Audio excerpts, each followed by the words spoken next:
Jai Radha Madhava Kunja Bihari Gopi Jahnava Giri Varadari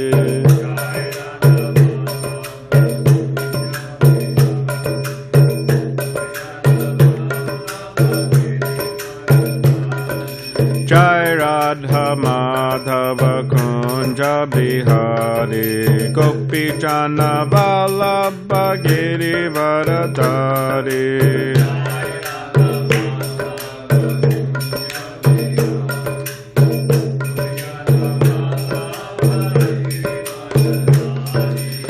Yashoda Nandana Braja Jana Ranjana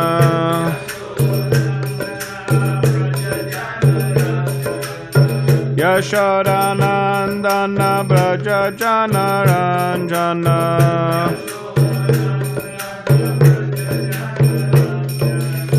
Yamuna Dhiravana Chari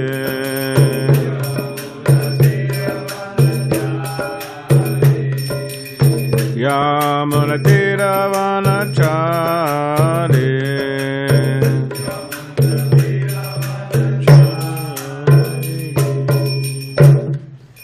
Vishnupada, Paramahamsa, Parivedikacharya, Ashtadharashata Shri Srimati's Divine Grace, A.C. Bhaktivedanta, Swami Srila Prabhupada Ki Jai, Jayam Vishnupad, Paramahamsa, Parivedikacharya, Ashtadharashata Shri Srimati's Divine Grace, Srila Bhakti Siddhanta, Saraswati Thakur, Prabhupada Ki Jai, Ananta Koti Vaishnavrinda Ki Jai, Namacharya Srila Haridas Thakur Ki Jai, Prem se kaho Shri Krishna Chaitanya Prabhu Nityananda Shri Gadadhara Shri Vasudha Gaura Bhakti Vrinda Ki Jai Shri Shri Radha Krishna Gopa Gopinath Shama Kund Radha Kund Giri Govardhan Ki Jai Vrindavan Dham Ki Jai Navadvip Dham Ki Jai Ganga Yamuna Mai Ki Jai Tulsi Maharani Ki Jai Bhakti Devi Ki Jai Samaveta Bhakti Vrinda Ki Jai. All glories to the assembled devotees. All glories to the assembled devotees, all glories to the assembled devotees, all glories to Shri Guru and Shri Gauranga.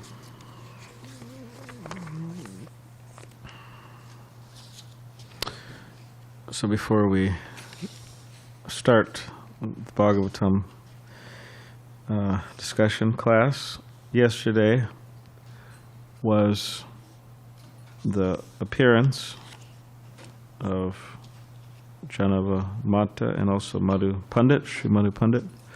So I'll just read something about them. Also Sita, but we'll discuss Sita, the consort of Ram, tomorrow. But I'll just read something about Jahnava Mata and Madhu Pandit Goswami. So this Jahnava Mata. Shri Nityananda's two wives, Shri Vasudha and Shri Jahnava Devi, are expansions of Lord Balaram's eternal consorts, Varuni and Revati.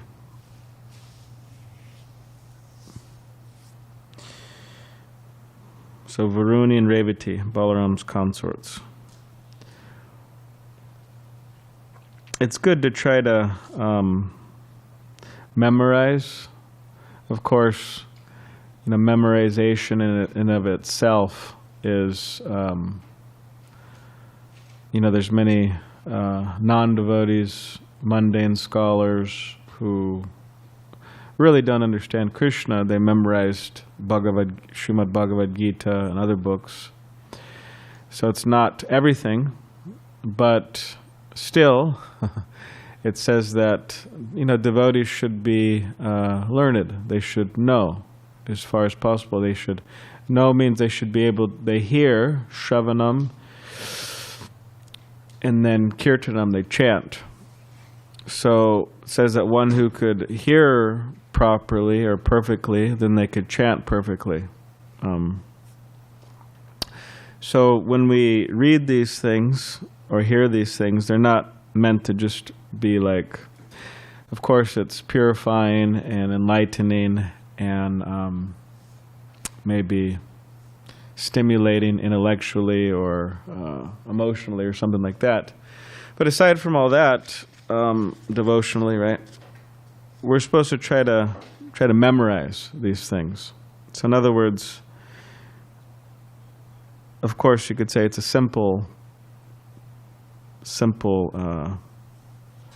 fact or simple thing to remember, but Lord Balaram's concerts, for example, if we were to ask in a week from now, okay, so maybe you already know that, so you don't have to memorize it. But those of you who don't know it, Varuni and Revati, right? Balaram's consorts. So it's good to try to...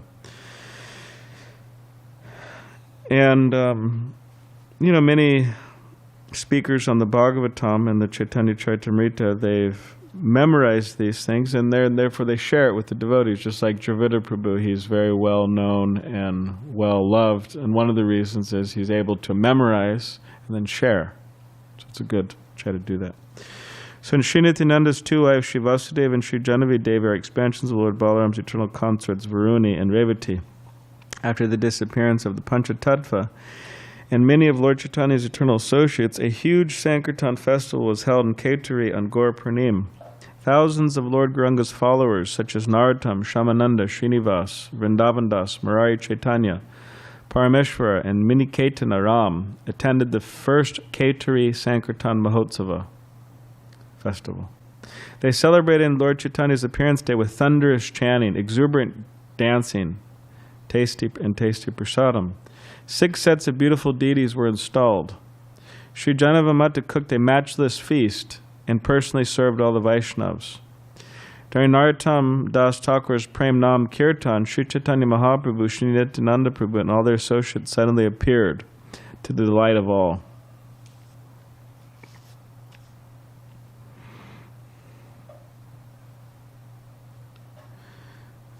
So Jahnava Mata, or Jahnava Devi, who we're reading about here, she, with other devotees, organized this Gaur Purnim festival. And she also cooked. So, thank you. So she also cooked.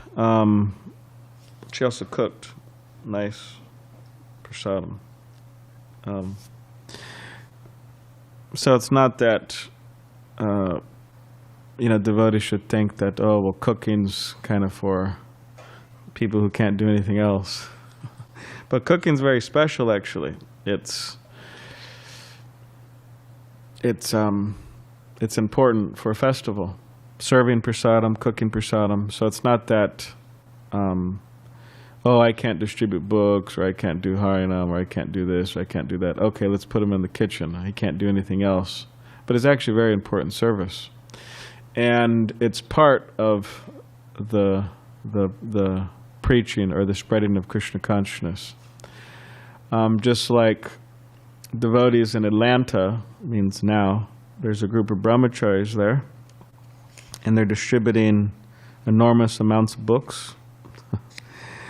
That devotee Mahotsaha Prabhu, he distributed, there was a world record at one point, and he broke it recently. And he distributed, I don't know how many books, I forgot what it was, 1,200 or something in one day on the street. So, anyways, what these devotees do, these brahmacharis do, although they're big book distributors and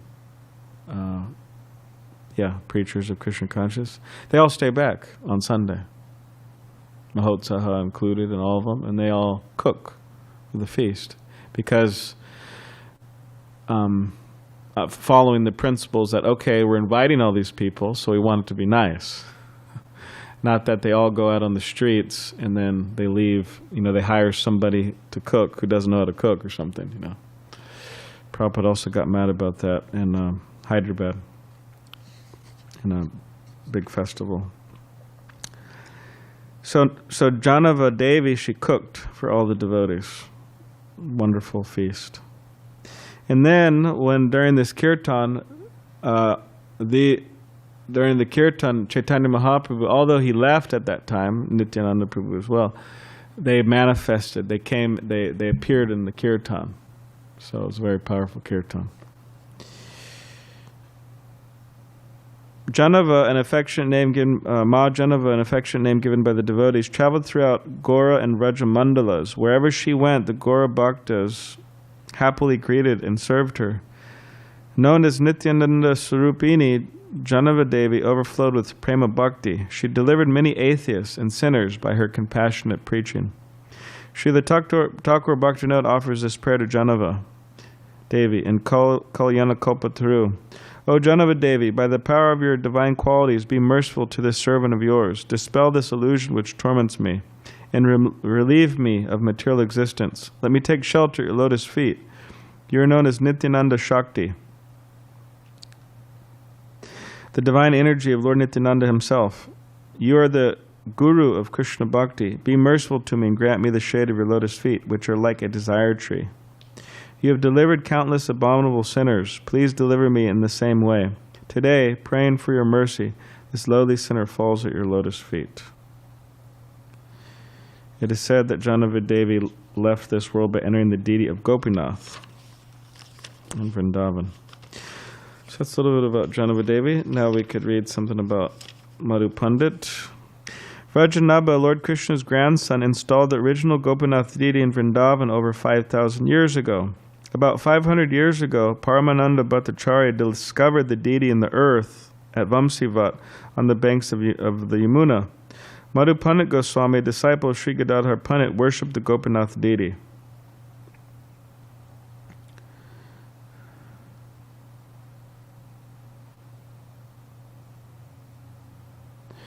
So Rajanabha, Lord Krishna's grandson, great-grandson, installed the original Gopinath deity in Vrindavan over 5,000 years ago. And then 500 years ago, Paramananda, he discovered this deity in the earth. So sometimes they would hide deities or from the Muslim invasions and this and that. Somehow they would end up in the earth, these deities. Madhu Pandit, a disciple of Shri Gadadhara Pandit, worshipped the Gopinath deity. So he was worshipping this Gopinath deity. Bhakti Ratnakar says that Sri Gopinath Ji, who is an ocean of mercy, forever sports along the enchanting banks of the Yamuna at Vamsivat. His bodily luster stills the mind of whoever sees him. When the soothing sweetness of Gopinath Ji's charming form enters the heart, it immediately extinguishes the burning fire of material existence. Now the original Gopinath deity stays in Jaipur, Rajasthan. Madhu Pandit Goswami blessed Srinivasacharya with Gopinath's garland before Srinivas, Narottam, and Shamananda took the bullock cart of Goswami Granthas from Vrindavan. So Madhu Pandit gave this garland to these devotees, Srinivas, Narottam, Shamananda, when they left to go preaching to distribute the 6 Goswamis' literatures. In Goloka Vrindavana, Madhu Pandit Goswami serves as Mandali-sakhi in the group of Champakalata-sakhi. His samadhi is near the entrance of the Radha Gopinath temple. All right, so good. Om Namo Bhagavate Vasudevaya. Om Namo Bhagavate Vasudevaya. Om Namo Bhagavate Vasudevaya.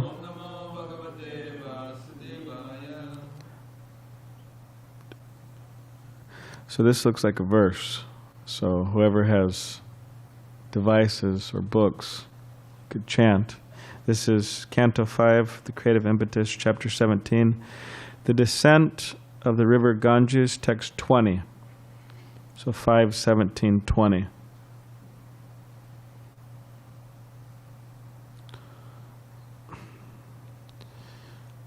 All right.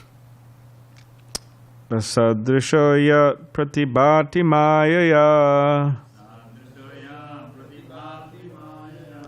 chebeva madvasava tamralochana nanagavadvarhana ishare hriya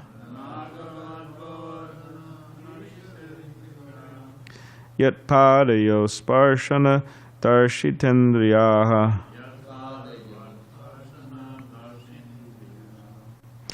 asadrisho yat pratibhati mayaya shibeva madvasava tamralochana nanagavadvorhana ishare hriya yat padayo sparshana darshitendriyaha asadrisho yat pratibhati mayaya shibeva madvasava tamralochana nanagavadvorhana ishare hriya yat padayo sparshana darshitendriyaha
We like to chant.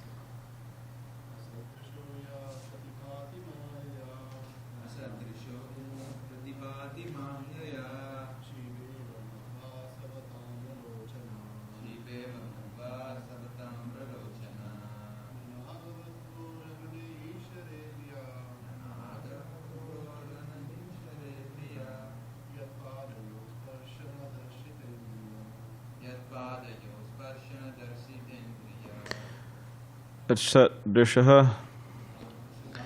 For a person with polluted vision, yaha, who, pratibhati, appears, maya, the influence of maya, chibaha, one who is inebriated or angry, eva, like, madhu, by honey, asava, and liquor, tamralochanaha, having eyes reddish like copper, not, nagavadvaha, the wives of the serpent demon, arhane, in worshipping, ishare, were unable to proceed. Shriya, because of bashfulness. Yat padayoho, of whose lotus feet. Sparshana, by the touching. Darshita, agitated. Indriyaha, whose senses. Translation and commentary by His Divine Grace, A.C. Bhaktivedanta Swami Prabhupada. For persons with impure vision, the Supreme Lord's eyes appear like those of someone who indiscriminately drinks intoxicating beverages. Thus bewildered, such unintelligent persons become angry at the Supreme Lord, and due to their angry mood, the Lord Himself appears angry and very fearful. However, this is an illusion. When the wives of the serpent demon were agitated by the touch of the Lord's lotus feet, due to shyness they could proceed no further in their worship of Him. Yet the Lord remained unagitated by their touch.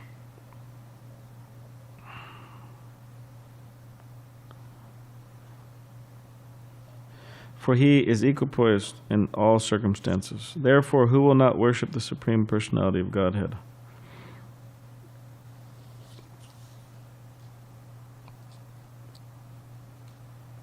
Purport. Anyone who remains unagitated, even in the presence of cause for agitation, is called dhīra, or equipoised. The Supreme Personality of Godhead, being always in a transcendental position, is never agitated by anything. Therefore, someone who wants to become dhīra must take shelter of the lotus feet of the Lord. In Bhagavad Gita 2.13, Krishna says, Dhiras tatra namuyati. A person who is equipoised in all circumstances is never bewildered. Prahlada Maharaja is a perfect example of a dhīra. When the fierce form of Lord Narasimhadeva appeared in order to kill Hiranyakashipu, Prahlada was unagitated. He remained calm and quiet, whereas others, including even Lord Brahma, were frightened by the features of the Lord.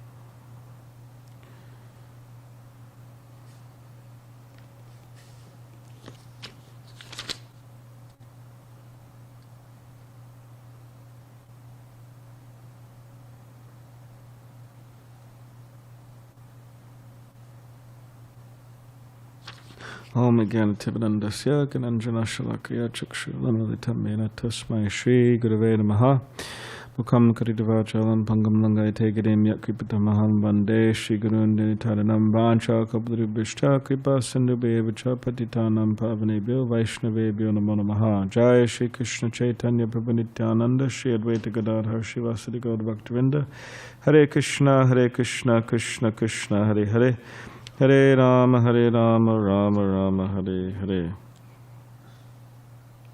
Translation again. For persons with impure vision, the Supreme Lord's eyes appear like those of someone who indiscriminately drinks intoxicating beverages. Thus bewildered, such unintelligent persons become angry at the Supreme Lord. And due to their angry mood, the Lord himself appears angry and very fearful. However, this is an illusion. When the wives of the serpent demon were agitated by the touch of the Lord's lotus feet, due to shyness they could proceed no further in their worship of him. Yet the Lord remained unagitated by their touch, for he is equipoised in all circumstances. Therefore, who will not worship the Supreme Personality of Godhead? You think you could shut off that system? You know how to do that?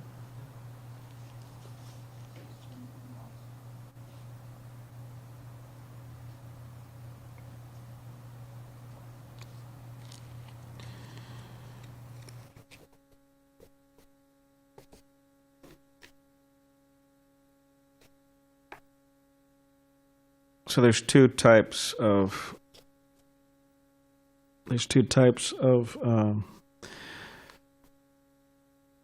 vision, or Prabhupada would say there's two types of people who have two types of vision. The suras and the suras, or the demigods and the demons, or the devotees and the non-devotees. And once one of Srila Prabhupada's early disciples, Nityananda, he was kind of voicing a complaint to Srila Prabhupada that why do we have to refer to people as demons? Why do we have to do that? And Srila Prabhupada was just making the point that, well, because that's a fact. There's devotees and there's demons.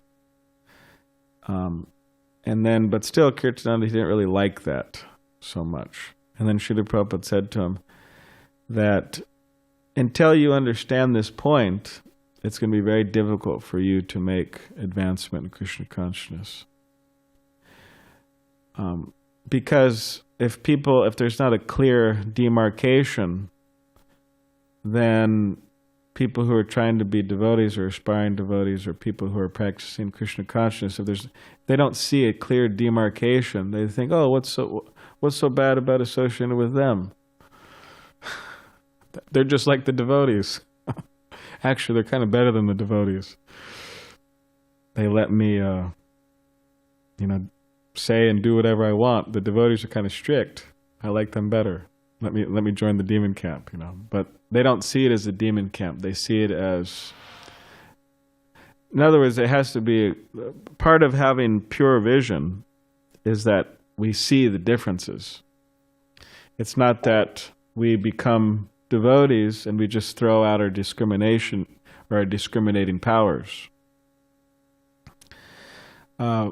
We have to have discrimination. And discrimination is a sign of intelligence. And people say, "Oh, why are you discriminating?" It's like a four-letter word nowadays, right? Discrimination. But everybody's discriminating every single day of their life. I'm going to eat this, and I'm not going to eat that. Right? I'm going to listen to this, and I'm not going to listen to that. Like if someone's a Republican, for example, they're not going to listen to, someone's a Democrat, for example. Whatever, we're not into politics, but we're just using this as an example. But they're not going to listen to Fox News. They listen to the other news because Fox News is, right? So they're discriminating. Everybody's discriminating every single day. So similarly within Krishna consciousness, we discriminate. We see the differences. And Prabhupada says that for someone who tries to imitate the Uttamadhikari, because Uttamadhikari, it means the highest devotee, it means they don't see demons, devotees, they just see everybody as devotees. They don't see demons or devotees, they just see everybody as devotees, right? That's the highest devotee. But Prabhupada says if we imitate that, then we're sure to have difficulty. We're sure to fall down. We're sure to get in trouble. We're sure to be ensnared by Maya. Because we don't have the adhikar, we don't have the qualification to act or treat or associate with everybody as if they were all pure devotees. So better to, Srila Prabhupada's advising, better not to imitate the Uttamadhikari, and better to be in the mood of a Madhyamadhikari, means the middle devotee.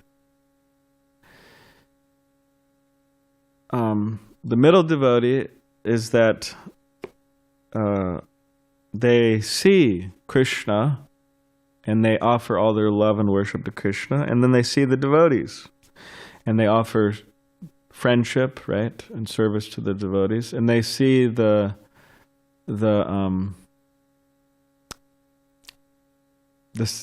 innocent, and they try to give them Krishna consciousness, and they avoid the envious, or they avoid the out-and-out demons. They avoid people who are not innocent. Why? Because you get too close to them, like a wild dog, they'll bark and bite.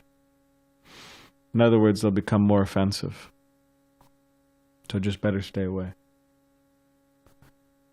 And one test is that you try to give someone good instructions, and they get upset, they get angry, they get mad.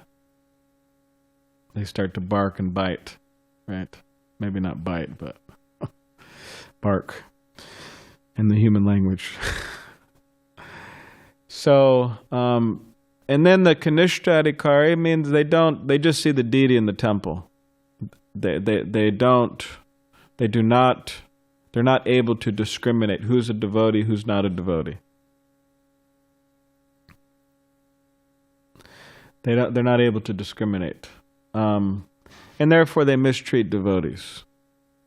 They abuse devotees, they're offensive with devotees, they're harsh, because they don't really, they're not able to see properly the devotees or deal with them. And what to speak of preaching? Preaching's out of the question. No preaching whatsoever. Because they feel there's no need. We're just worshiping the deity and that's it. And such people go to hell. Just joking. Such people, they make gradual advancement. And hopefully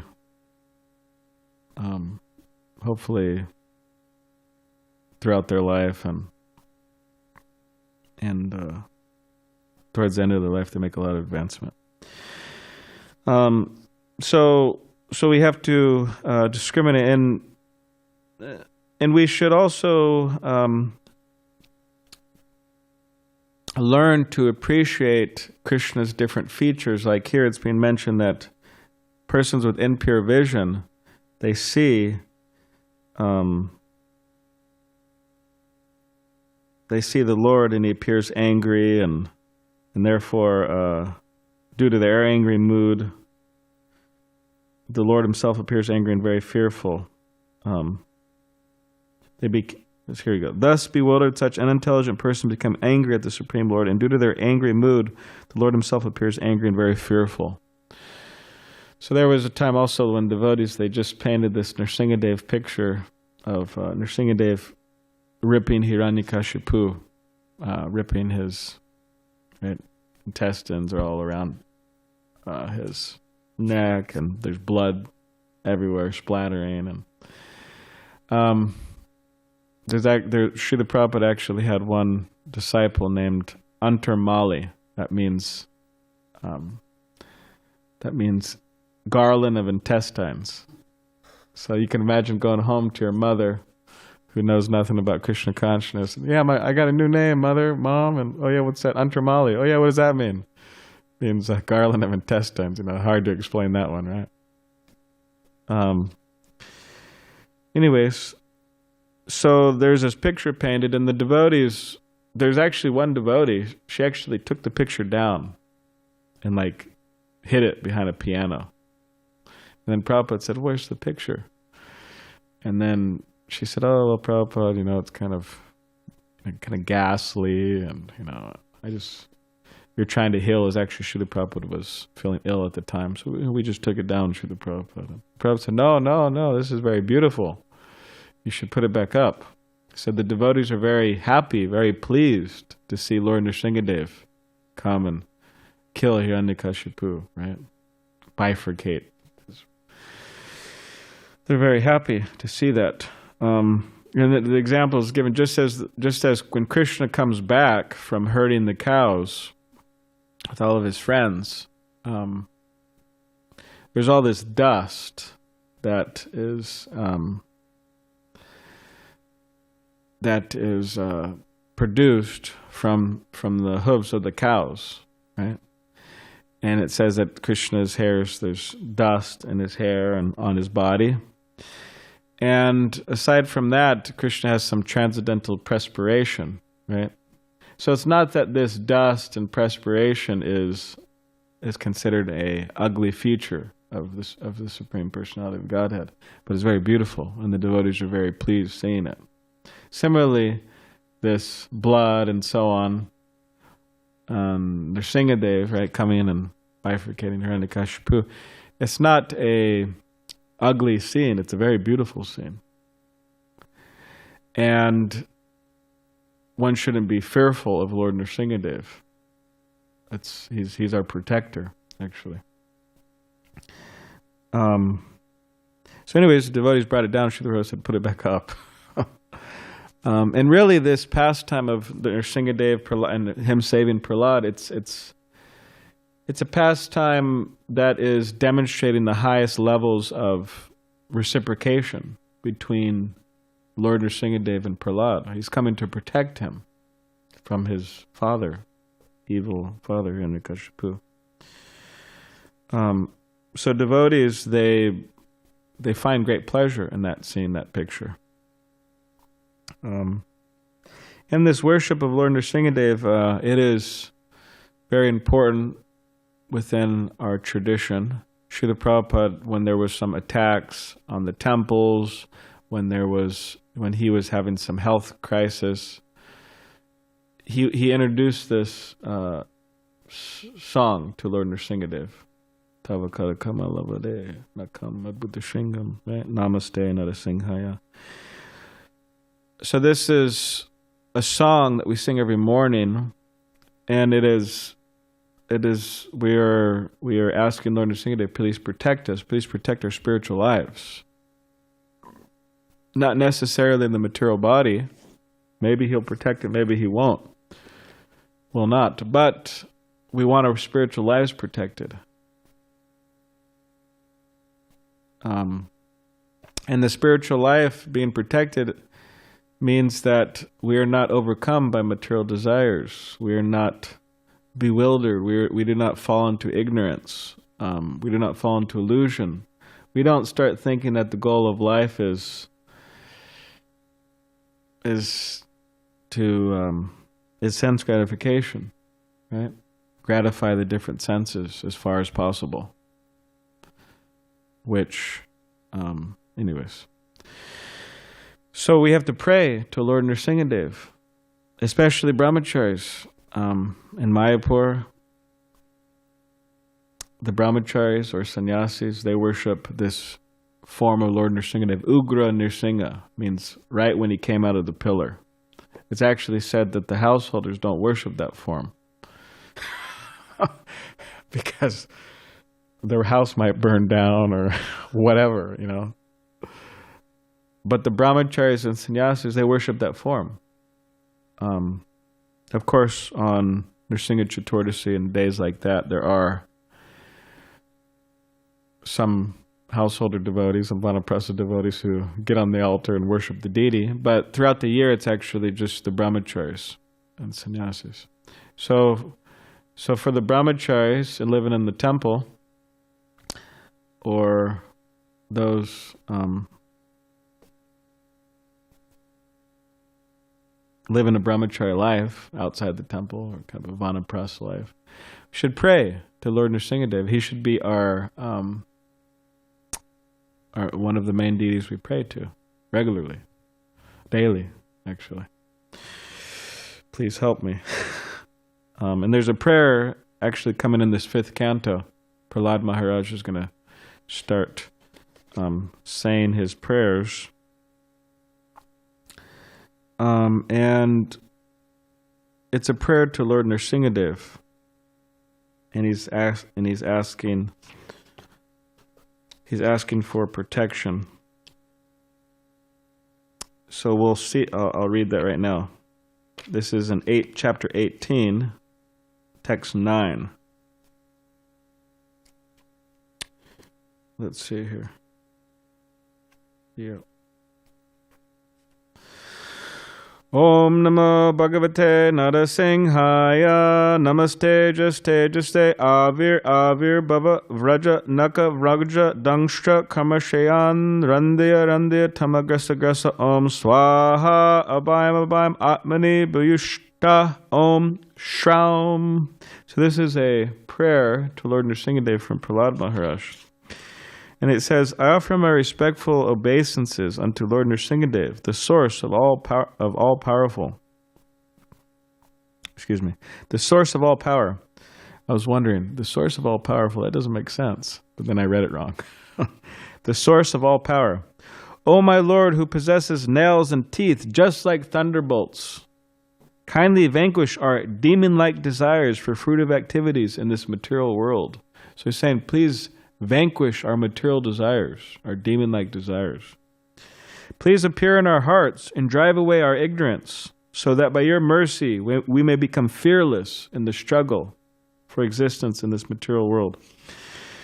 So the purport's very beautiful purport by Srila Prabhupada, quoting many wonderful shlokas throughout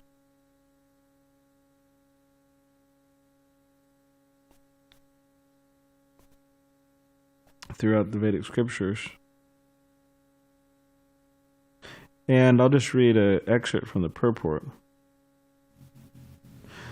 Yeah, I'll read this paragraph. It's a short paragraph. Unless one is completely freed of all material desires, which are caused by the dense darkness of ignorance, one cannot fully engage in the devotional service of the Lord. Therefore, we should always offer our prayers to Lord Narasimhadeva, who killed Hiranyakashipu, the personification of material desire. Hiranya means gold, and Kashipu means a soft cushion or bed. Materialistic persons always desire to make the body comfortable, and for this they require huge amounts of gold. So that's their whole focus. A mundainer's focus is just their body. That's it. It doesn't go any farther than that. And the only reason, practically speaking, why they're concerned with anybody else is because those other people could help them in their bodily gratification and comfort. Also mental gratification. Thus, Hiranyakashipu was a perfect representative of materialistic life. He was therefore the cause of great disturbance to the topmost devotee, Prahlada Maharaja, until Lord Narasimhadeva killed him. Any devotee aspiring, so this is the, they say, they have a saying, this is the punchline. Right here. Any devotee aspiring to be free of material desires. So all devotees should actually be aspiring to be free from material desires. Any devotee aspiring to be free of material desires should offer his respectful prayers toward Narasimhadeva, as Prahlada Maharaj did in this verse. So he could pray to Lord Narasimhadeva. So again, it's the highest reciprocation, Krishna protecting. So we should feel that Krishna is our protector. And as Srila Prabhupada points out in the purport, this is what it means to be a dhīra. To be a dhīra means to be sober, to be sober-minded. And the only way one can be a dhīra is if they take shelter of Krishna. And specifically, Srila Prabhupada says in the Sri Upanishad that one has to hear from the undisturbed authorities. Means one has to hear from the dhīras. If they want to become a dhīra, if we want to become a dhīra, we have to hear from a dhīra. We have to hear from undisturbed people. If we hear from disturbed people, or if we're always hearing our disturbed minds and watching the disturbing news and watching all the other disturbing stuff that is fully available in this modern day age of Kali. In other words, if we're never hearing from the devotees, we'll never become a dhīra. We may be living in the temple, we may be initiated, we may be living close to the temple, we may be initiated, we may be having so many qualifications, we may be engaged in the service of the deity, and et cetera, et cetera, et cetera, et cetera, et cetera. We may have some qualifications or be close.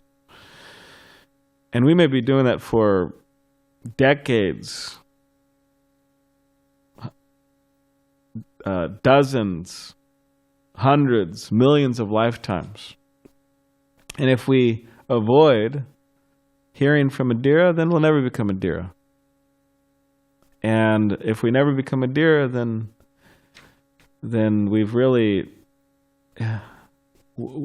we have to become a dhīra. We have to become a sober person. We have to become a Goswami. There's no option. There's no,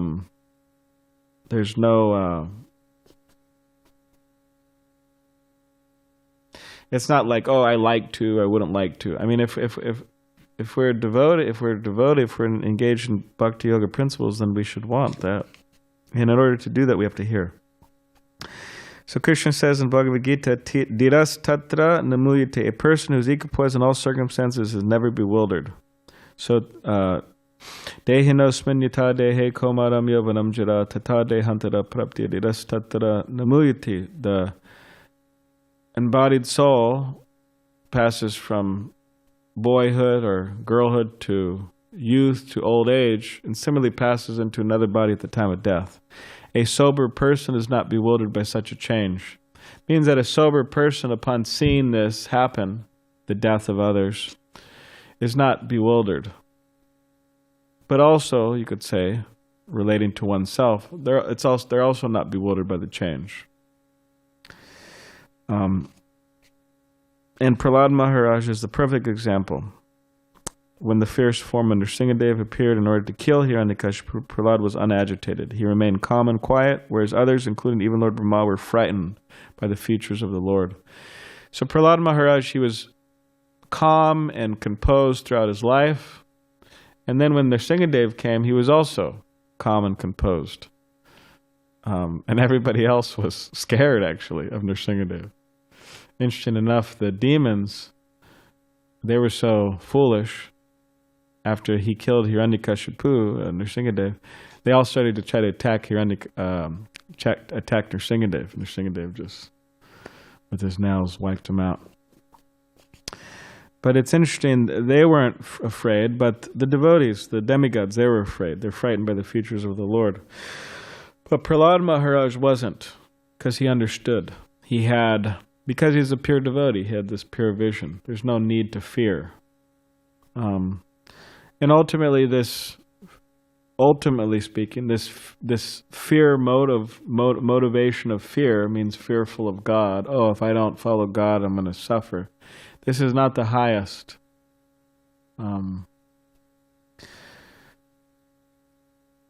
This is not the highest realization.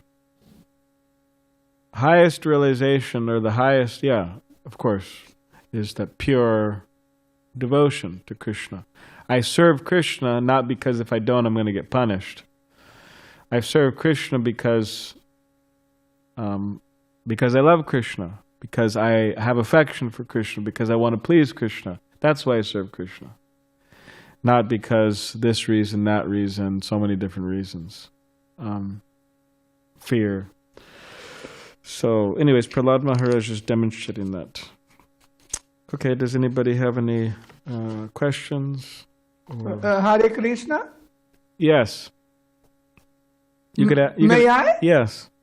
Prabhu, Balaram Prabhu, Dandavat Pranams.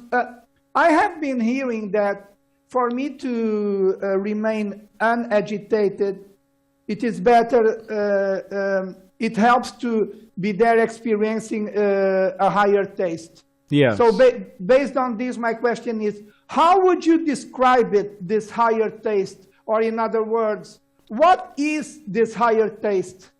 All right. Well, thank you for your question. You're welcome. In the Bhagavad Gita, Krishna says, how does it start? I'm forgetting.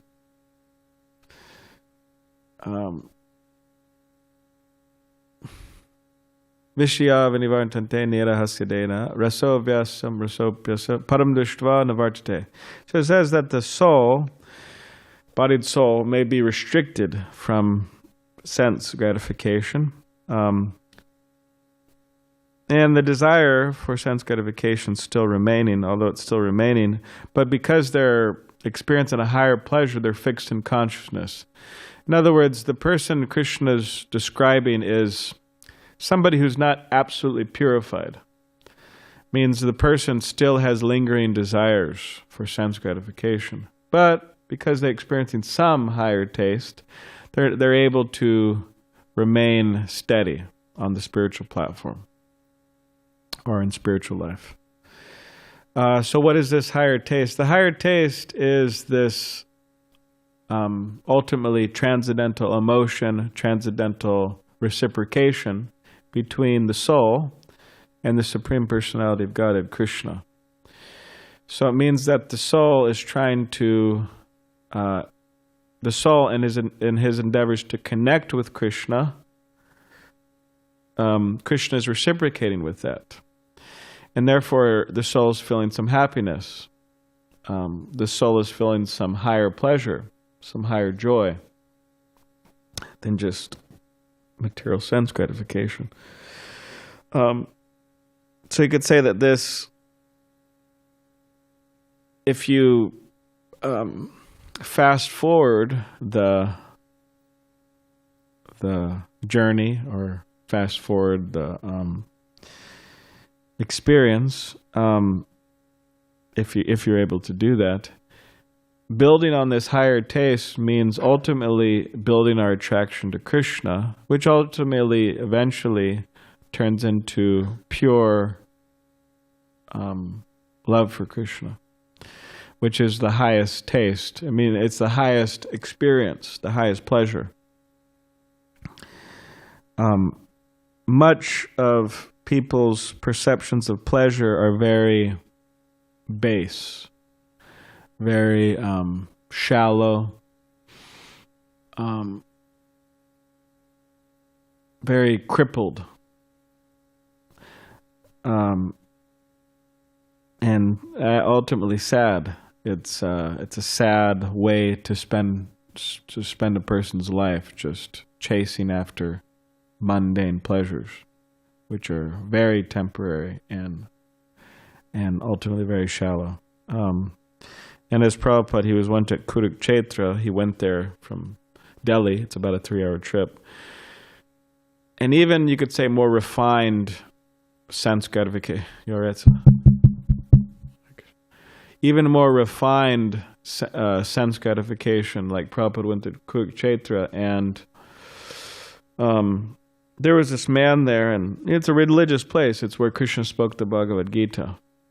So, in this man, there's a big lake there, and the man was saying that, yeah, we have something called Manava Dharma. It's kind of religious actions for the good of humanity, and we're providing people good water and this and that, and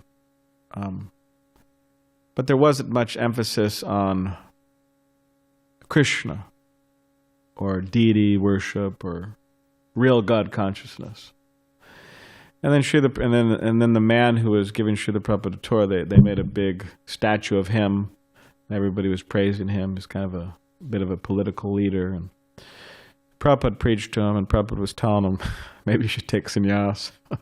And the guy was like fidgeting in his chair. And so in other words, Prabhupada realized he didn't like that idea, so Prabhupada kind of tactfully moved to another subject. But anyways, when Prabhupada was leaving, Srila Prabhupada said, oh, they say Manava Dharma, actions for the religious elevation of humanity, but I don't call this Manava Dharma. He said, I call it Pashu Dharma. He said, animal Dharma.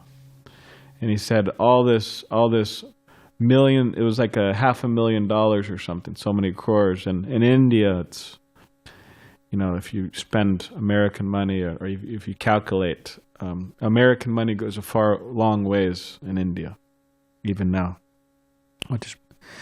So Prabhupada said, Pashu Dharma, animal Dharma, and he said, all this $500,000 worth of money spent, and he said they haven't even established one deity, one temple.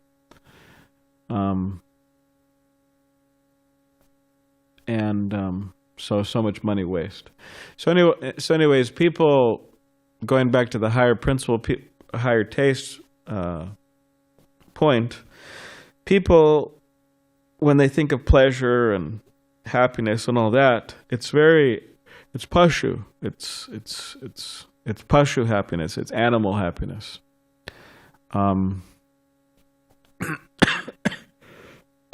And unfortunately, the youth of America and throughout the world, in a very pathetic situation, very sad situation. And they're just so obsessed and addicted and bewildered and attached to this pashu happiness, this animal happiness, this animal gratification. And they're shamelessly advertising it. How they dress and what they hang on their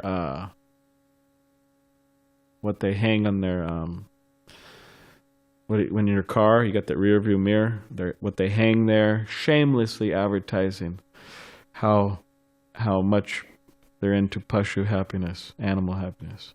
The music they listen to, it's all about, Hiranyakashipu, gold and sense gratification. So it's a very difficult time, and therefore, it's a good time to preach.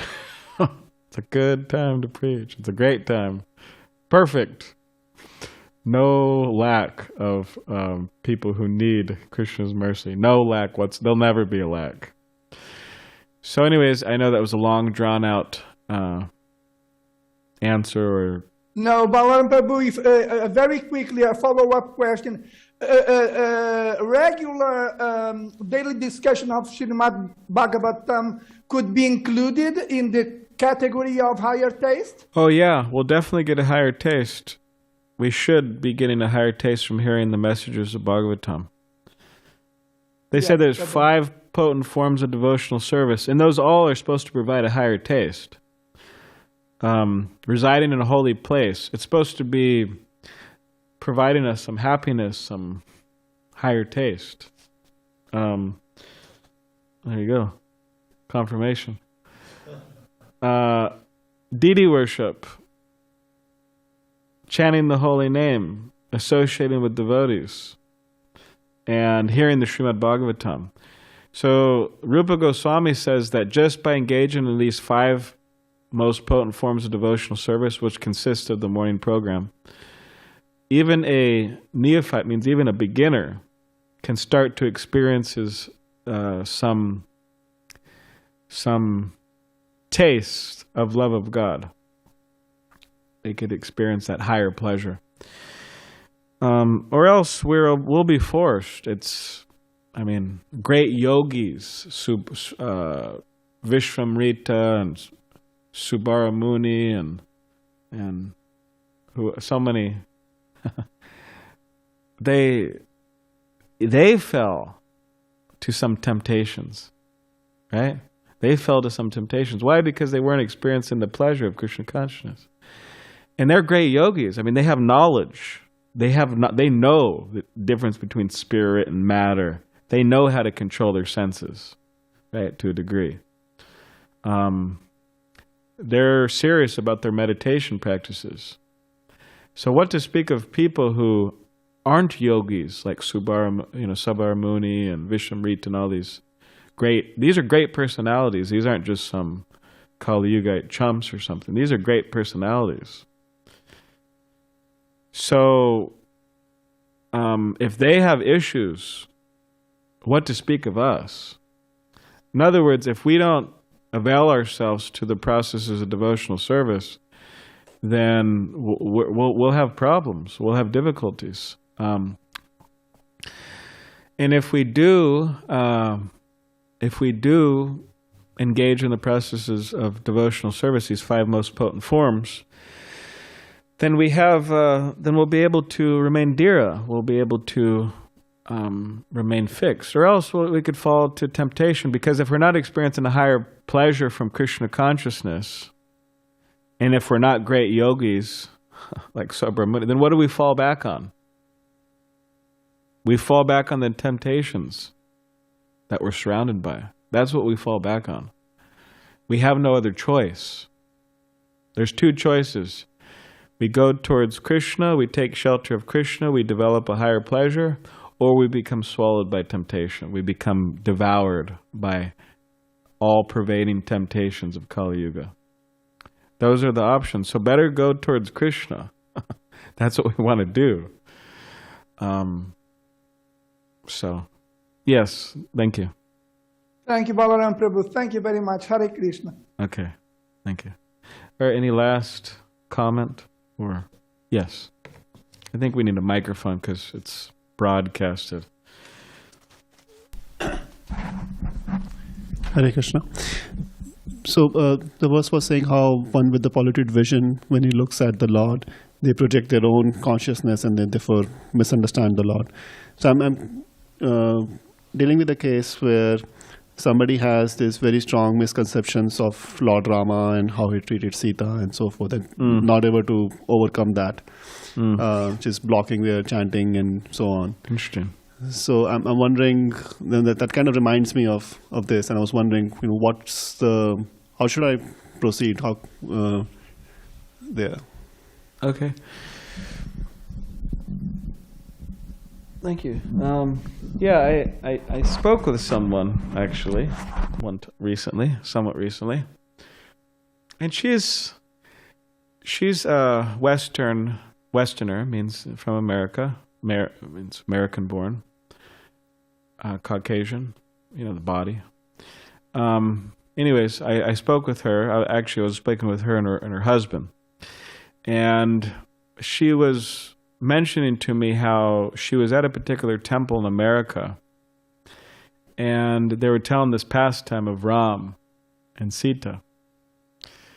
And she was complaining to me, pretty much. She was voicing her doubts and complaints that she felt that it was just another story about like a man or a masculine figure who is, saving the feminine figure, Sita, and how, it's just another story like that. And I think sometimes these modern people, they'll even take Ram's story and they'll kind of speculate it out, so it's not a typical man saves woman story or masculine saves feminine story. Anyways, but she was kind of complaining about that and doubting about that, and then also she was saying, he just banished her. That's like offensive. Just banish your wife. Like, I heard some rumor that I heard some rumor and that you're cheating on me. Now I want you to leave immediately and just don't ever come back. We're separated. So she was having a hard time with that. So I tried to explain to her. So one thing I was explaining to them, this couple, is that, it's not that Ram was it's not that he was, of course, he's the hero of the story, but Sita's the heroine of the story. She's also heroic, or I don't know if there's a feminine for heroic, but she's the heroine of the story. In other words, she's very important. She's, right, Sita, Ram. She comes first. But I was saying how it's actually out of love. It's a lot of the times, like Atmavan Manyate Jagat, people think that others are like them. Like Srila Prabhupada made the point that people say, no one has seen God. And then Prabhupada would say, they're saying that because they haven't seen God, but they studied all the men in the world. How do they know no one's seen God? But they're thinking, because I'm a rascal, everyone else is a rascal. So this is kind of mentioned on the verse, Atmavan Manyate Jagat. There's some of that going on in this verse today. But also, people, what they do is they try to cast mundane perceptions on transcendence. So in other words, this Sita Ram story, this Sita Ram pastime, it's not some mundane, to try to understand it from the mundane platform, we just can't do it. It's not understandable. Why? Because it's nothing like the mundane love stories of this material world. It's much different. It's completely different, like iron and gold. Iron and gold. There's no comparison, practically. So I was trying to explain on that principle that it's not just some ordinary story. This is, the personality of Godhead with his eternal consort. And it's not that Ram was not some ordinary, lusty man just trying to save his wife or something. They're eternally connected, Sita and Ram. And he was trying to rescue her from Ravana out of affection, out of pure affection, because she's a pure devotee. So that's there. But then in terms of Ram banishing her, it's a hard thing for people to understand. But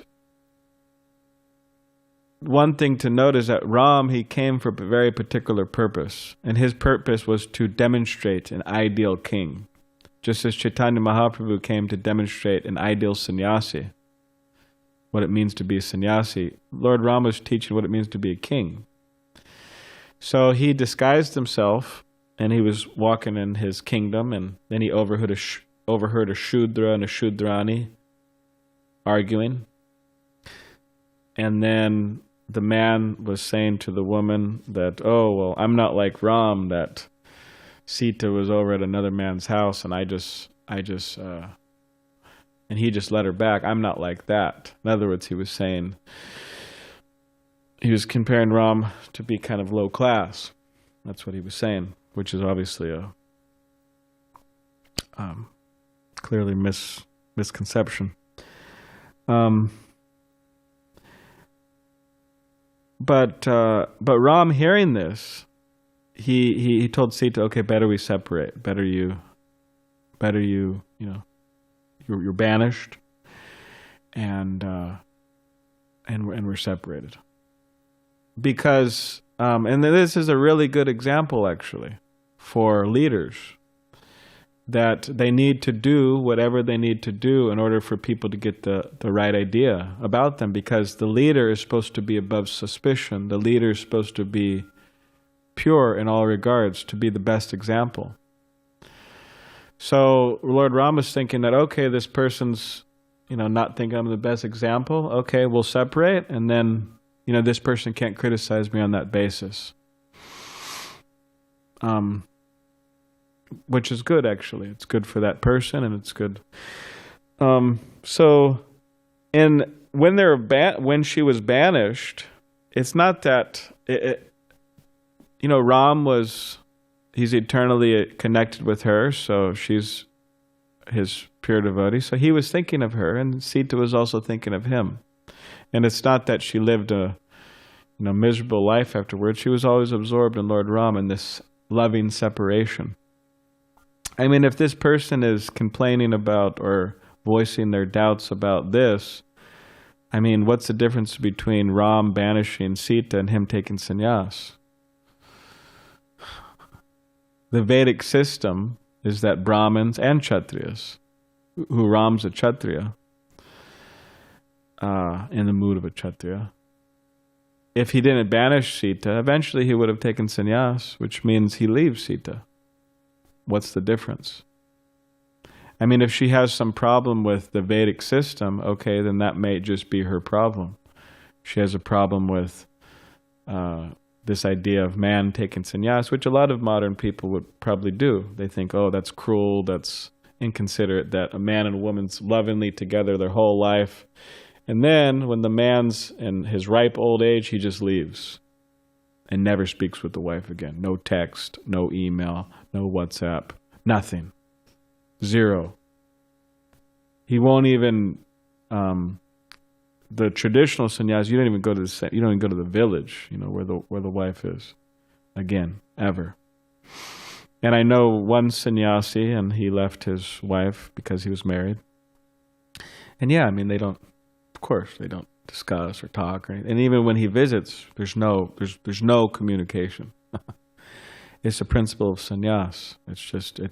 People think it's a very intense thing. In many ways it is, because the man is getting ready, He's preaching and he's getting ready to go back to this Krishna. And so if someone was complaining, oh, he banished Sita, but eventually he would have taken sannyas. So what's the difference?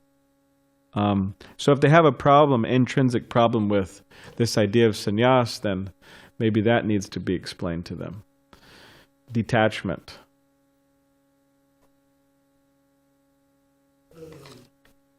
Yes. Her expressed objection was about the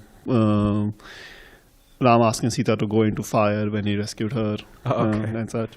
And what I felt was there could be many reasons and a lot of arguments and so on that can be given. It seems there is something more deeper intrinsically, that she's carrying, which is like not allowing her to see these things at all. It's just like as soon as that thought comes, she immediately gets very agitated by that. Is she like a devotee of Ram? Or is she a devotee of Krishna? No, she's inspired in Krishna consciousness, so she wants to hear classes and such. But she is very almost offensive about Ram. Does she chant japa? She did, but she's saying she's having trouble because the Hare Krishna Mahamantra has Rama. Really? She's really mad at Ram, huh? Wow. I guess you could just chant Hare Krishna, Krishna Krishna. No, she doesn't want to break the mantra. That's not allowed. But that's a tough situation. I mean, Ram says, "Oh, she enter fire to test her purity, right? And if you come out, then you're considered pure." Now, this particular test, I mean, I don't remember hearing about it like anywhere else. I don't remember hearing any other man in history ever doing that. Like, oh, test. There's some suspicion that you're cheating on me, so let's do a test. Enter the fire. Like, I didn't hear anyone else doing that, ever. I mean, so you could bring that point up to her that, okay, that was a test, but she's also Sita, the goddess of fortune. I mean, she's transcendental. She's not going to be burned by fire, So in other words, it's not a standard Vedic test that, you test women by asking them to enter the fire. So it's a special circumstance. And of course, Ram knew, he's the personality of Godhead. He knew that she was pure and she had nothing to do with Ravana, but it was just a test, you could say, to satisfy people or whatever, the general populace. And still they weren't satisfied. That's also a lesson. She went through fire, this and that, and she's pure, goddess of fortune, obviously chaste. You have to be you have to be insane to think, Sita is not chaste, but still you got people in the kingdom, criticizing. It's a very interesting thing. But anyways, I mean, I think she could also submit, or maybe we could try to find some. There's this devotee, Sannyasi Bhakti Goswami, and he likes to discuss many different things and topics and questions and so on. And he makes videos, and he's also he's very intelligent and thoughtful, and he researches, and so he's done a number of series on different topics. Like for example,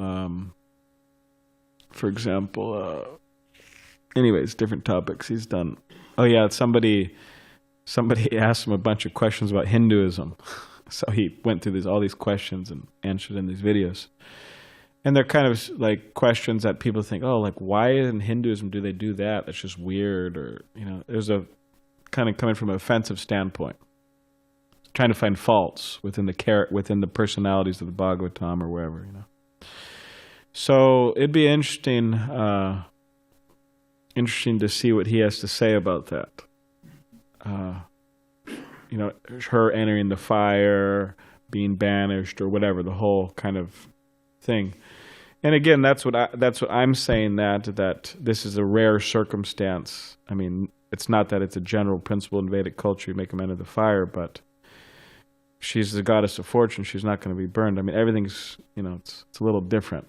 So I don't fully grasp why this lady would be mad. But anyways. Yes. So if you can pose the question, what I'm saying is that for her benefit, because I could tell you this right now, then you could repeat it to her, but you're only going so far with her, and I could speak with her personally, but I could probably only go so far with her. But when a person takes the trouble to make a video about it, and the person's very well known and scholarly and everything, then it may have more impact on her. She was trying to write to literature, and so she's fine.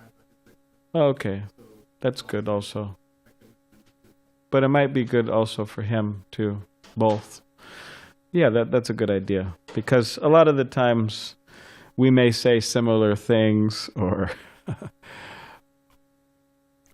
but it may not get through to people. But when another person says it, They may say the similar things, but they also may say more or in different ways, and it gets through. So, could try that. All right. Kantrad Srimad Bhagavatam ki jai. A little longer than yesterday's class.